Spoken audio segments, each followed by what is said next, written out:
À présent à la prochaine communication, celle du professeur Bilal Bengana, rhumatologue au CHU de Blimesous, ostéoporose, quel lien avec la polyarthrite rhumatoïde et les autres RIC, comment la prévenir? C'est à vous, professeur. Merci beaucoup, Ahmed. Bonsoir tout le monde, chers maîtres, chers amis, chers collègues, chers patients. Alors, nous allons parler, mais avant, j'aimerais remercier aussi Bilal Belkham et Ben Allal Abderrahman et la Ligue algérienne pour la lutte contre les rhumatismes pour l'initiative et leur engagement et dévouement pour la cause des patients. Donc, on va parler d'ostéoporose et on va voir le lien avec la polyarthrite rhumatoïde, mais aussi les autres rhumatismes inflammatoires chroniques. Alors, au cours de cet exposé, on verra ce que c'est que l'ostéoporose, les différentes causes de cette pathologie, mais aussi les conséquences qu'elle engendre. Et on va voir est-ce qu'on peut estimer le risque de faire une fracture ou pas, et voir le lien entre ostéoporose, particulièrement avec la polyarthrite rhumatoïde, et enfin voir la stratégie thérapeutique qu'on met en place, nous, rhumatologues. Donc, l'ostéoporose, c'est quoi? C'est une diminution de la quantité de l'os. Donc ce qu'on appelle nous la densité de l'os, la densité osseuse. Mais aussi une altération de la qualité de l'os et de la microarchitecture de l'os. Donc vous avez l'os ici qui est fait d'une charpente ou d'une trame osseuse. Il est fait de tissus ou de cellules, mais aussi de minéraux, particulièrement le calcium et le phosphore. On peut décrire ça, donc l'ostéoporose, comme au départ l'os normal, on a un os qui est un verre qui est plein d'eau et qui se vide au fil du temps ou sous l'effet de certains facteurs. Donc un os pauvre, c'est comme un verre qui est vidé de son contenu. Donc ça provoque une fragilité du squelette, fragilité des os. Donc vous avez à votre gauche ou à votre droite, un os sain, vous voyez la microarchitecture de l'os, les trames osseuses, la trame osseuse donc, qui est bonne, et à droite, vous avez l'os avec ostéoporose qui se vide de ses piliers, de cette trame, et qui devient, c'est-à-dire prédisposé à des fractures. On va parler un peu du capital osseux, ou la masse osseuse. Donc, la quantité d'os évolue au fil du temps, évolue au fil de l'âge. Donc, au départ, la masse osseuse, elle augmente au fil de la croissance. Elle arrive à un pic vers 20 ans et reste en plateau jusqu'à 40-45 ans. Puis, ça descend progressivement. Ça peut descendre très vite à cause de certains facteurs, comme la carence en oestrogène lors de la ménopause, par exemple, ou l'insuffisance en calcium, vitamine D, la prise de certains médicaments. L'ostéoporose concerne 1/3 des femmes dans la population générale et 1 sujet sur 5 de sexe masculin. Donc ça ne concerne pas que les femmes, ça peut concerner aussi les hommes. La prévalence de l'ostéoporose dans une population avec polyarthrite rhumatoïde concerne la moitié des sujets avec PR. Alors que la prévalence de l'ostéoporose dans la SPA, donc c'est en cours, il y a beaucoup de travaux dans ce sens, elle est estimée à 5% chez les sujets de moins de 50 ans, donc chez les sujets plus ou moins jeunes. Donc alors qu'elle concerne plus de la moitié des sujets de plus de 50 ans. L'ostéoporose, il faut savoir que c'est une maladie silencieuse. Donc il y a très peu de symptômes qui déclarent l'ostéoporose. Mais on peut deviner grâce à la diminution de la taille, par exemple. Donc quand on diminue de 3 cm, de plus de 3 cm par rapport à son âge de 20 ans, là, il faudrait penser à l'ostéoporose. Mais elle peut aussi être déclarée par des douleurs rachidiennes. Ces douleurs rachidiennes peuvent masquer des fractures vertébrales, des fractures de nos vertèbres. Elle peut parler, cette ostéoporose. Comment elle parle? Elle parle avec des fractures. Mais là, c'est trop tard. C'est une complication de la maladie, de l'ostéoporose, et c'est ce qu'on, nous, rhumatologues, on redoute le plus. Comment on décèle l'ostéoporose. Comment on peut faire le diagnostic quand on n'a pas de fracture? Donc c'est grâce à l'appareil DEXA ou l'ostéodensitométrie ou l'ostéodensitomètre qui va mesurer la densité de l'os, la quantité de l'os. D'accord? Donc ça se fait au niveau de deux sites. D'abord, on a au niveau de la hanche, d'accord, et au niveau du rachis lombaire. Donc c'est les deux sites principaux où on mesure la quantité de l'os ou la densité minérale osseuse. Vous aurez à la fin un rapport. Ce rapport va vous montrer votre densité osseuse au niveau du rachis lombaire, mais aussi au niveau de la hanche. Donc, et vous aurez des valeurs. Ces valeurs sont exprimées avec ce qu'on appelle, nous, médecins, le T-score. Donc le T-score, ce T-score peut être situé dans le vert, donc os normal, dans l'orange, ça veut dire votre os s'appauvrit, commence à s'appauvrir, ou carrément dans le rouge, donc là vous êtes dans le stade d'ostéoporose, de fragilité importante osseuse. Que peut causer cette pathologie? Par quoi elle peut être causée, pardon. Donc certains facteurs peuvent provoquer cette fragilisation osseuse. Donc c'est comme le tabac, donc le tabagisme chronique et l'excès de consommation d'alcool, certains médicaments, surtout les corticoïdes. La génétique aussi peut prédisposer à l'ostéoporose, la carence en oestrogène avec la ménopause et l'oxydation. Et ce qui nous importe, nous, beaucoup plus, c'est l'inflammation. Donc lors de rhumatisme inflammatoire chronique, cette inflammation peut provoquer une fragilité de l'os. Quelles sont les conséquences ou les complications de cette pathologie?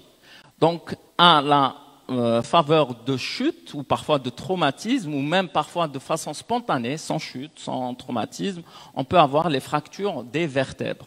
Donc, ce risque serait multiplié de 1,7 à 6,2 dans une population avec polyarthrite rhumatoïde.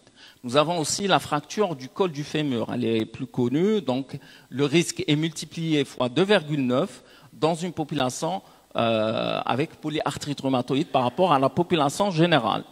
On peut voir aussi les fractures du poignet. Donc, et tout ceci provoque des hospitalisations, une récupération incomplète, des arrêts de travail, mais aussi une perte d'autonomie. Quelles sont les fractures les plus courantes dans la polyarthrite rhumatoïde? On a la fracture de l'extrémité supérieure de l'humérus, on a la fracture de l'extrémité supérieure du fémur, mais aussi la fracture vertébrale. Mais ça peut concerner aussi d'autres sites, à savoir les fractures du bassin, les fractures du poignet et les fractures du fémur. Donc, ces fractures vertébrales, le problème avec elles, c'est qu'elles vont provoquer des déformations du rachis. Donc, on aura tendance à diminuer de taille, mais aussi à avoir une syphose dorsale importante. Donc, on aura cette gibbosité derrière le dos, donc, qui est plus importante. Et ça entraîne un handicap et une perte d'autonomie. Il faut savoir, dans la polyarthrite rhumatoïde, que 1 cas sur 3 sont concernés par une fracture vertébrale. Il faut savoir aussi que pour les fractures vertébrales, elles sont dans 2 cas sur 3 asymptomatiques, c'est-à-dire sans symptômes, sans douleur. Donc, elles arrivent de façon silencieuse. Est-ce qu'on peut estimer le risque de faire une fracture? Est-ce qu'on peut prévoir la fracture?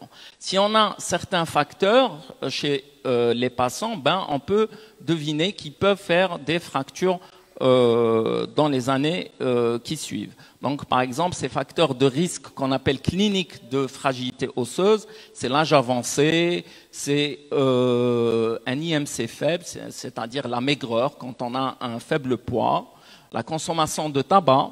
Non seulement le tabac provoque l'ostéoporose, mais il diminue aussi l'efficacité des traitements que vous prenez pour votre rhumatisme inflammatoire. Donc, il faut faire attention pour le tabagisme. Donc, la corticothérapie prolongée, si vous prenez des corticoïdes, mais aussi si vous avez une ménopause qui est précoce, généralement moins de 40 ans, 45 ans, et les antécédents familiaux de fractures ou personnelles. Donc, si vous faites une fracture, vous êtes plus sujet à faire une fracture dans l'année ou les 2 ans qui suivent. Donc, et les facteurs de risque de chute qu'on oublie souvent.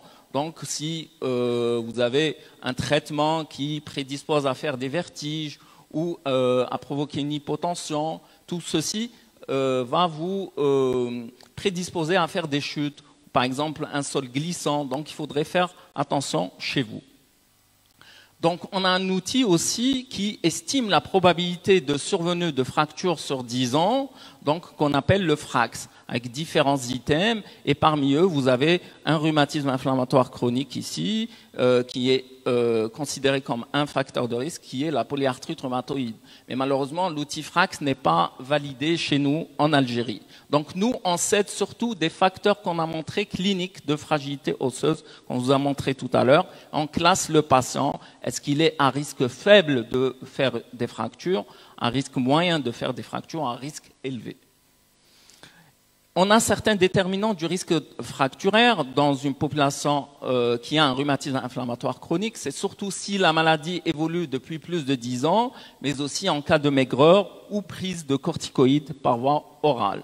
Mais aussi le handicap. Le handicap lui-même peut prédisposer à l'ostéoporose. C'est surtout lorsqu'on a aussi une fracture non vertébrale, c'est-à-dire par exemple de la hanche, peut prédisposer plus à faire une fracture imminente, une autre fracture.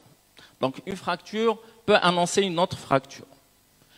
Donc aussi, si vous faites des chutes, une population avec polyarthrite, ils ont analysé une population avec polyarthrite, et ils ont vu que les sujets qui font des chutes sont plus prédisposés à faire des fractures prochainement.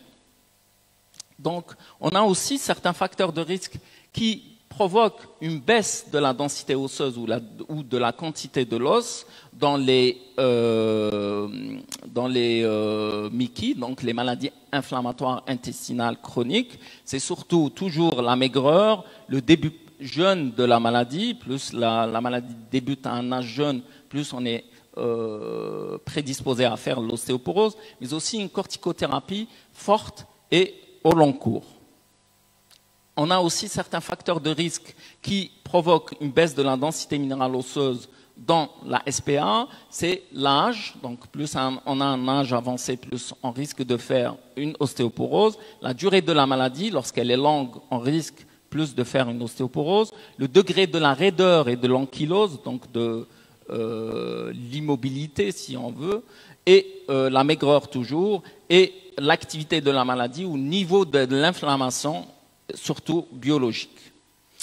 Donc, quel est le lien entre ostéoporose et polyarthrite rhumatoïde?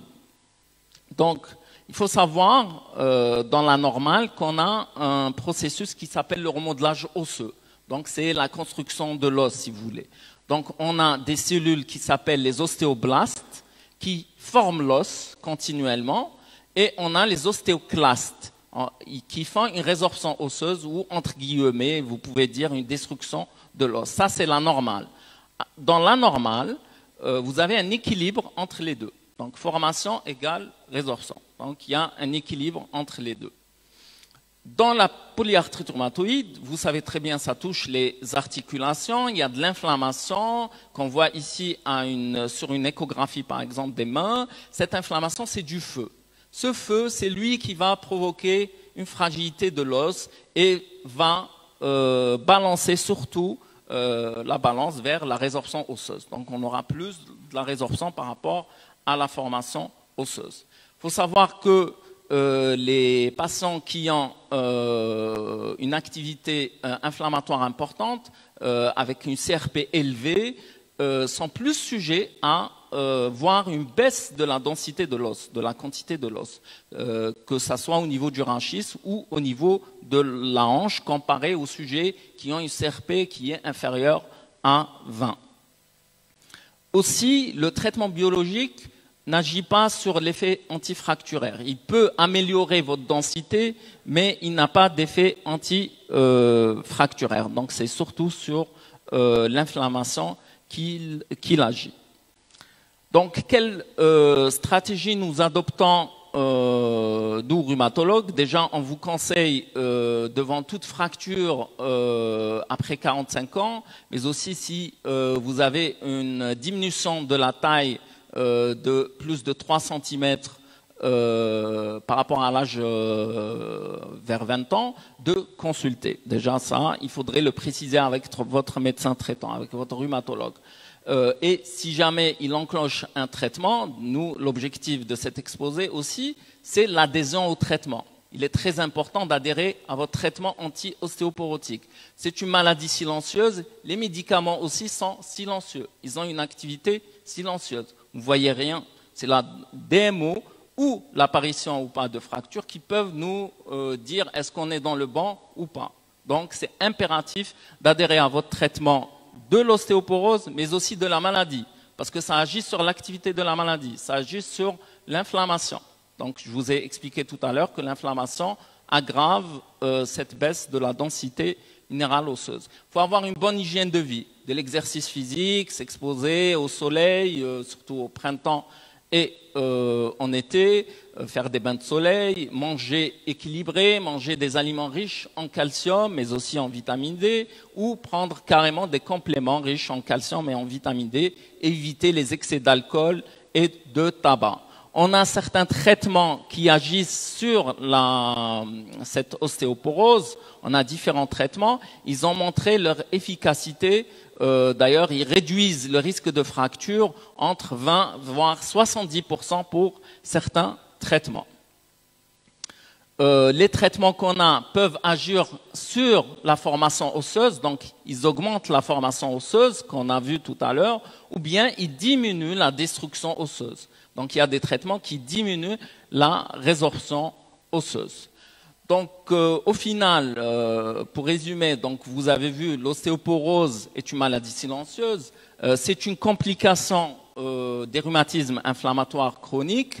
On peut évaluer, nous, le risque de faire des fractures. On a, à travers cet exposé, donc, on a rehaussé un peu le besoin de contrôler l'inflammation et d'utiliser certains moyens qui peuvent être efficaces pour contrôler cette perte de masse osseuse et appuyer sur le besoin d'adhérer à votre traitement, non seulement du rhumatisme inflammatoire chronique, mais éventuellement si vous prenez un traitement anti-ostéoporotique. Voilà, je vous remercie.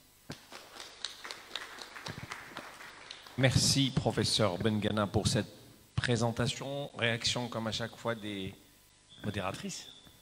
Merci beaucoup, hein, M. Bengana, pour cette belle présentation. J'ai vraiment apprécié vos diapositives. En plus, vous aviez la traduction en arabe. Pour ceux qui nous suivent et qui ne comprennent pas le français, bravo. Vraiment, alors, moi, je voudrais juste réagir par rapport à la problématique. Effectivement, l'ostéoporose est un problème de santé publique, tout particulièrement chez cette population de rhumatisants atteints de spondylarthrite ankylosante, mais aussi de polyarthrite rhumatoïde. Je voulais juste préciser que, parce que vous avez parlé de l'ostéodensité, de la mesure de la densité minérale osseuse par la DMO, il y a aussi, bien sûr, surtout chez les patients atteints de spondylarthrite, et vous le savez, l'évaluation du TBS, parce que nos appareillages nous donnent aussi le TBS, parce que parfois la DMO est normale, le TBS est altéré, ça vous le savez. Et voilà, chez les patients diabétiques type 2 et les spondylarthritiques, en tout cas, bravo. Voilà, merci. Bravo Bilal, c'est une belle présentation. L'ostéoporose, la polyarthrite, effectivement, il y a des liens, parce qu'il y en avait beaucoup, parce que les patients prenaient beaucoup de corticoïdes. Donc l'ostéoporose était quasi constante, mais les rhumatologues savent très bien que les corticoïdes diminuent l'absorption de calcium, de vitamine D. Donc on donne systématiquement, quand on introduit des corticoïdes aux patients, on donne systématiquement de calcium, de la vitamine D. C'est très important, parce que l'alimentation ne rapporte pas beaucoup, parce que la vitamine D est contenue surtout dans les poissons gras. Avant, nous, nos mamans et tout ça nous donnaient de l'huile de foie de morue, mais maintenant c'est plus intéressant, donc c'est important. Et l'activité physique est très importante. Ces patients sont des sédentaires, parfois, Mais en tout cas, certaines patientes et patients sont dynamiques, il faut qu'ils marchent. Et le but du traitement, c'est qu'ils soient, c'est-à-dire aptes à marcher et à faire certains exercices. On ne leur demande pas de faire des marathons, mais en tout cas marcher. Bien que ce soit difficile dans nos villes de marcher à cause des trottoirs qui sont dans un piteux état, les routes kiff-kiff, on risque de marcher et de se faire écraser par des voitures. On a vu plein d'accidents comme ça, mais en tout cas, la marche pour des patients, le fait de s'exposer au soleil aussi, c'est très important, de bien manger, de ne pas fumer, surtout pour la cigarette, c'est quelque chose d'épouvantable. Donc marcher, éducation physique, faire des sports, pas de haute performance, mais etc. Et ne pas prendre trop de corticoïdes parce qu'actuellement, on répète encore, on remplace le méthotrexate, le corticoïde par le méthotrexate. Et les anti-TNF, c'est vrai, ça ne donne pas un effet antifracturaire, mais ça permet aux patients de marcher. Ça leur permet d'avoir une activité, même pour la spondylarthrite. Parce que la spondylarthrite ankylosante, quand il y a une ostéoporose, ça existe. Et les fractures de l'ostéoporose, de la spondylarthrite, concernent le rachis. Et il faut voir, parce que le rachis, habituellement, c'est des tassements de vertèbres, alors que dans l'ostéoporose de la spondylarthrite ankylosante, les fractures sont transversales. C'est-à-dire c'est comme un os long. Et il y a un risque médulaire. Parce que l'ostéoporose donne des fractures, tassements, mais qui n'induit pas de paralysie ou quelque chose comme ça, pas de section de la moelle, alors que l'os de la spondylarthrite, quand il se fracture, c'est une fracture comme un os long. Et donc, il y a un risque de fracture, c'est-à-dire de section de la moelle. Et c'est la raison pour laquelle aussi les spondylarthrites, si on les traite, c'est pour qu'ils soient dynamiques, etc. Merci beaucoup. Très bien. Vos questions? Il est à quand? Est-ce qu'il y a des questions? Alors, on a une question sur les réseaux sociaux. Nachat, l'activité physique, quels sont les sports à déconseiller et les sports à conseiller? Ça dépend aussi de l'âge. Donc, il y a la natation qui est un sport qui est doux, qui peut renforcer les muscles et tout. Donc, certains, si le sujet est âgé et tout, donc il faut préconiser surtout des sports doux, yoga, tai chi, quelque chose où on ne risque pas de tomber ou trébucher. Donc tous les sports sont bons, c'est clair que les arts martiaux et tout ça, c'est à proscrire. D'accord, très bien. Merci beaucoup, professeur. Pas de questions? Si, ok. On vous ramène le micro. Abdelrahman, je viens vers vous.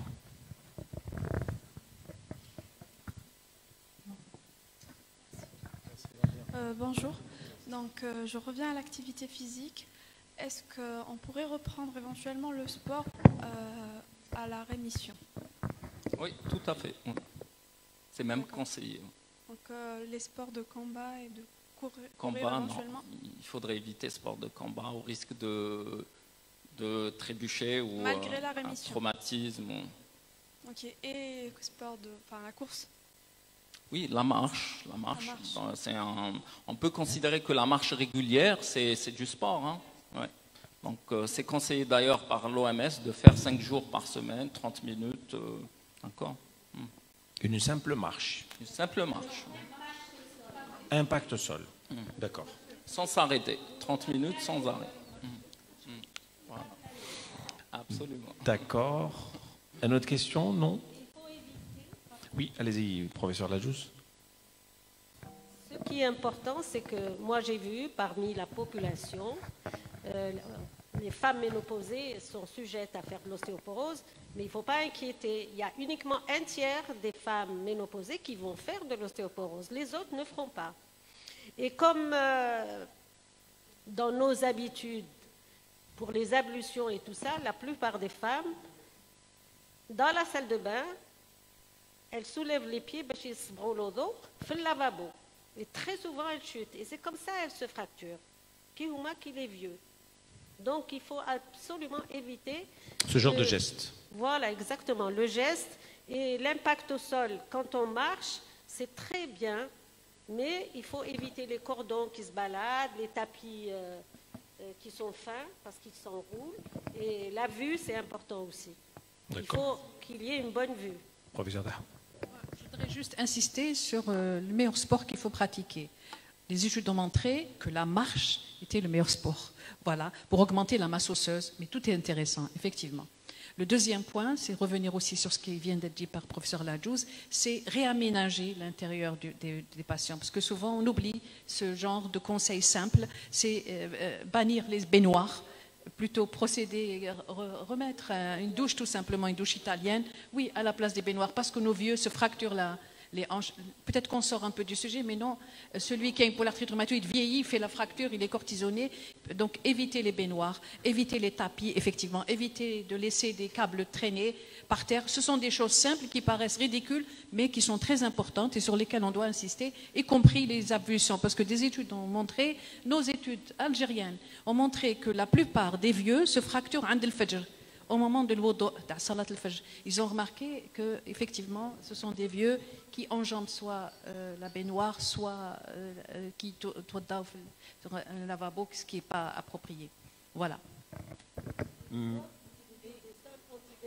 Les sols antidérapants, d'accord. Pas la dalle de sol hyper glissante. Très bien. Un dernier mot? Aussi, l'ostéoporose n'est pas l'apanage que du sujet âgé, attention. Ça peut être aussi l'apanage du sujet jeune, particulièrement avec rhumatisme inflammatoire chronique, si on prend des corticoïdes. Donc, il faudrait faire attention. Et le tabagisme. Très bien. Vous pouvez applaudir une nouvelle fois le docteur Bengana. Merci pour cette présentation.